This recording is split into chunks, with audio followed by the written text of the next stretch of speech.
Hola, pues yo me llamo Miguel, creo que ya estoy presentado, pero bueno, como es el primer vídeo así, pues hola.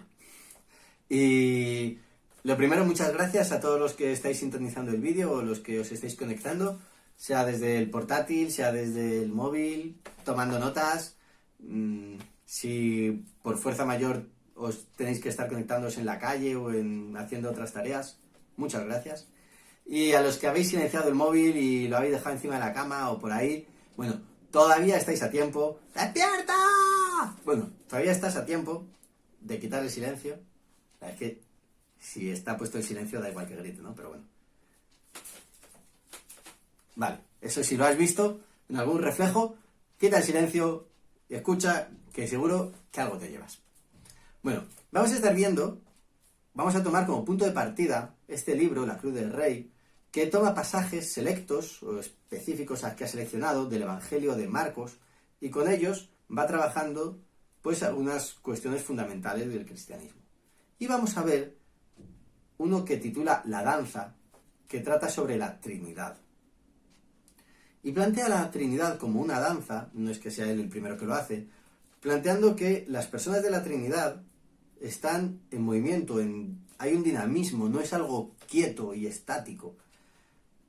Como sabéis, la Trinidad lo que dice es que Dios es uno, es un solo Dios.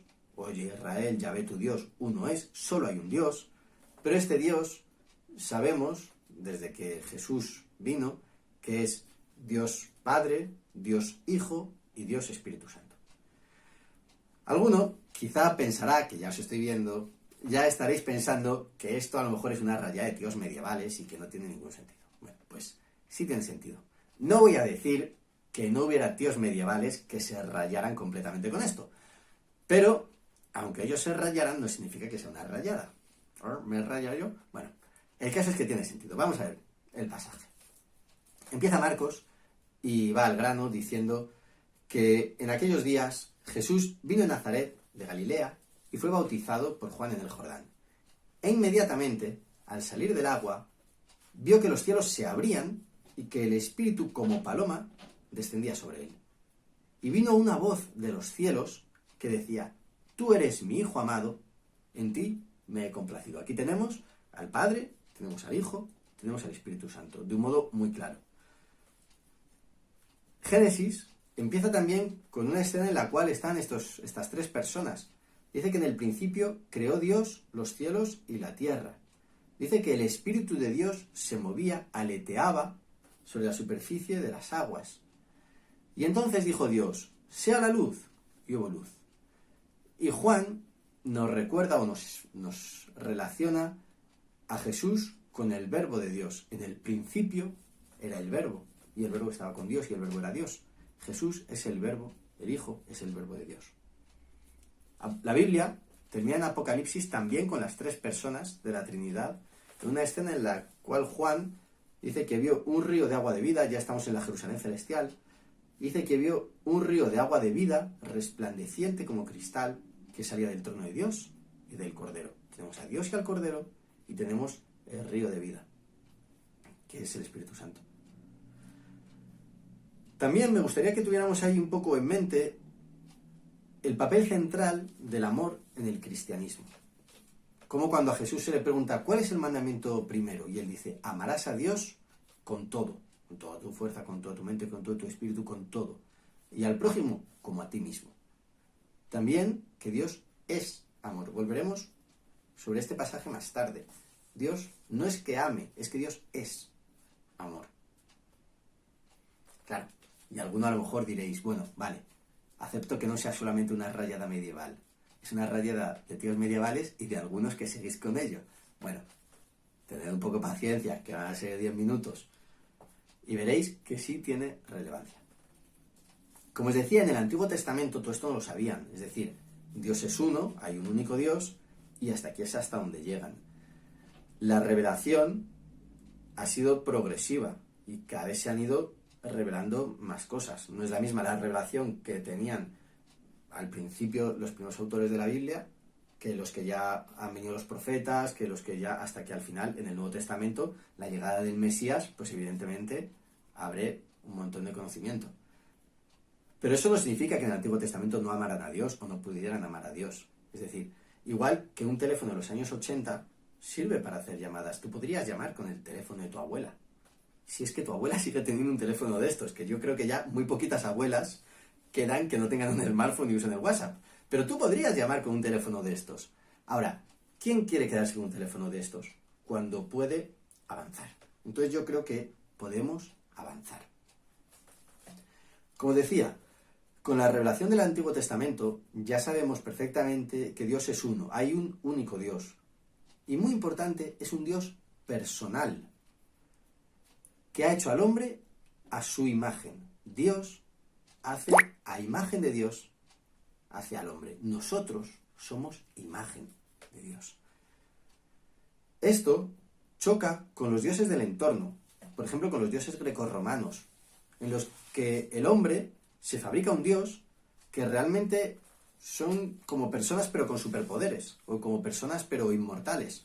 Pero no son dioses creadores que lo han hecho todo, no son dioses que lo saben todo, no son dioses que lo pueden todo, tienen sus frustraciones, sus amoríos, sus peleas, sus cuitas, sus engaños, se les engaña. Es decir, son dioses que el hombre ha hecho a su imagen. También contrasta con otras cosas como la nueva era, o con que si todo es Dios, que si el universo entero es Dios, que si Dios es la suma de todas las cosas, que si la energía de todo, pues... Es decir, ahí no hay un Dios personal, no hay un Dios, es algo que ni siente ni padece, ni oye ni escucha, ni habla, ni te quiere ni es querido, que es un poco otra cosa completamente distinta de la que propone la Biblia. La Biblia propone a un único Dios que es personal, que ama a los hombres y que ha hecho a los hombres a la imagen de él mismo.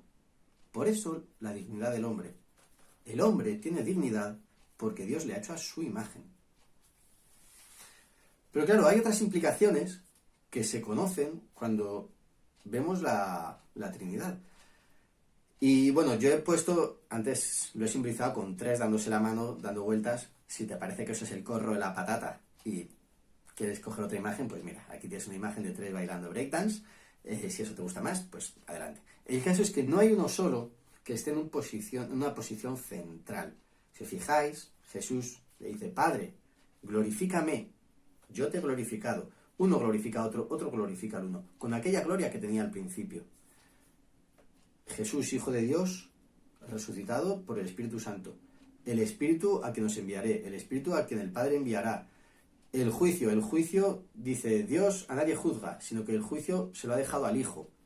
Hay otras cosas en las que el papel central lo tiene el Padre, en otras lo tiene el Hijo, la gloria, en otros es el Espíritu Santo el que tiene, si os fijáis en Hechos, el papel central lo tiene el Espíritu Santo. Tienen distintos papeles, distintas, y no entran en conflicto, se ceden el sitio mutuamente. Lo plantea por eso como un baile, en el que uno cede el sitio a otro, otro cede el sitio al uno, y en conjunto es donde queda algo hermoso. Tiene otras implicaciones. Ser conscientes de que Jesús no es solamente un profeta, o no es solamente un iluminado, o no es solamente un maestro, tiene otras implicaciones. Fíjate que si Jesús es Dios, a lo que renunció Jesús para venir al mundo. Tú imagínate el estatus que es ser Dios, es renunciar a ese estatus. ¿Cuándo has renunciado tú a algo que te haya costado mucho? ¿Y por quién lo has hecho? ¿Qué valor tenía esa persona? Imagínate que a lo que hubieras renunciado fuera a ser Dios. No es que Jesús renunciara a ser Dios, pero sí que tuvo que vivir una vida como la nuestra. También lo que os decía antes de que Dios en sí mismo es amor. Dios no depende del amor de los hombres. Es decir, antes de crear a los hombres, si es que se puede decir antes de la creación, porque el tiempo es una dimensión física, vamos. Si Dios antes de crear a los hombres es amor, porque el amor se expresa entre personas, no amas si tú estás solo. Aquí de nuevo son imágenes que nos hacemos para intentar entenderlo, porque hay cosas que no se pueden entender, y la Trinidad es de estas cosas que se llaman un misterio, no se puede comprender, que Dios sea uno, pero en 3 personas. ¿Por qué lo decimos? Porque vemos cosas en la Biblia que afirman que Dios es Dios. Porque vemos cosas en la Biblia que afirman que el Hijo es Dios, que el Padre es Dios, que el Espíritu es Dios. Entonces decimos, pues entonces parece que... Y también vemos que el Padre no es el Hijo y que el Hijo no es el Padre y que el Hijo no es el Espíritu. Y decimos, pues entonces tiene sentido creer, por esa revelación de la Biblia, que Dios es uno en tres personas. Pero esto no se puede comprender.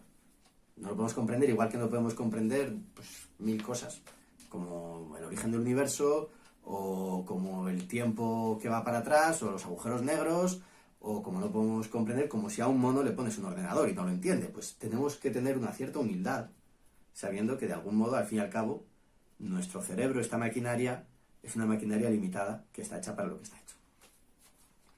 Y otra consecuencia, que se me olvida el tema, otra consecuencia que tiene es que Dios en sí mismo es equipo, es colectivo. Dios es uno, pero es colectivo. Y vemos mucho en la Biblia este doble juego entre lo individual y lo colectivo. Yo soy mi individualidad, pero yo también soy parte de cosas mayores. Por ejemplo, yo en mi matrimonio soy yo sigo siendo yo, pero me hago uno con mi mujer. Entonces paso a ser parte de algo mayor, pero sin dejar de ser yo. Yo en mi iglesia soy parte de mi iglesia, soy parte de un colectivo. Y en ese sentido somos uno, pero cada miembro no deja de ser él. En un equipo de fútbol, o ganamos o perdemos todos, pero si tú eres, tú sigues siendo tú, y puedes jugar mejor o peor. Es decir, en la Biblia hay mucho de este juego. Esto contrasta con, si os fijáis en estas fotos, tenemos a uno que está en el centro, y que es el que destaca, y en torno al cual giran todos los demás.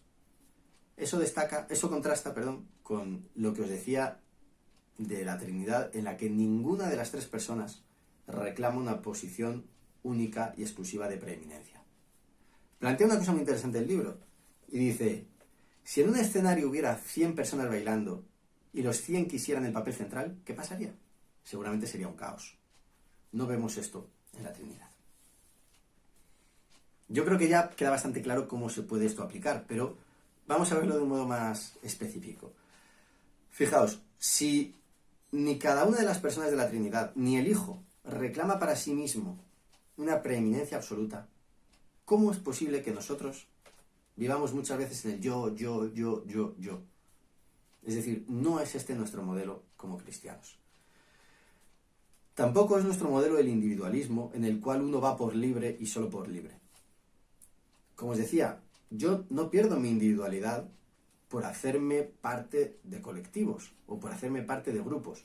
Pero si yo solo puedo ir por libre, piensa, si te cuesta, por ejemplo, hacer un trabajo en grupo con el instituto, o si te cuesta hacer las cosas en equipo, o si te cuesta renunciar a cosas, ¿a qué has llegado a renunciar tú? ¿No? Cuando haces cosas con otras personas, esas personas son distintas, lo ven distinto, piensan distinto, hay que perdonarse, es decir, hay renuncias. Y también hay membresías. Tú eres miembro de algo, eres miembro de alguien, vas siempre por libre. No digo que tú seas aquello de lo que eres miembro, es decir, por ejemplo, con la iglesia. Tú eres miembro de tu iglesia, eres parte de tu iglesia, participas en tu iglesia. Vale, tu iglesia no te define, igual que tu grupo de amigos no te define. Pero ¿eres parte de algo o siempre por libre? Bueno, ir siempre por libre tampoco es el modelo del cristianismo. Tampoco es el modelo del cristianismo estas relaciones líquidas, superficiales, en que al final, pues, no hay mucho. Nuestro modelo de relaciones son las relaciones sólidas, amistades sólidas. No puedes tener 1000 amigos, no puedes tener 100 amigos, no puedes tener... Todos tus amigos de Facebook no son amigos. Pero tienes amigos, hay personas con las cuales tienes relaciones sólidas.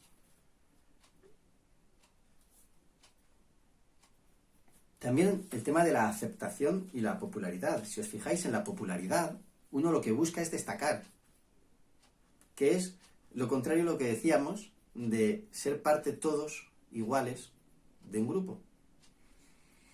La aceptación hay que tener cuidado, porque hay un punto en que es sana. O sea, es sano querer ser aceptado por el grupo. Y es sano que yo quiera que mis iguales me acepten. Ahora, si para ser aceptado yo tengo que renunciar a mi individualidad, ahí tenemos un problema. Nuestro modelo es que tú no pierdes tu individualidad, pero te haces miembro de cosas mayores. Sigues siendo tú. De hecho, en un sentido eres más tú. Pero ese tú se expresa con otras personas.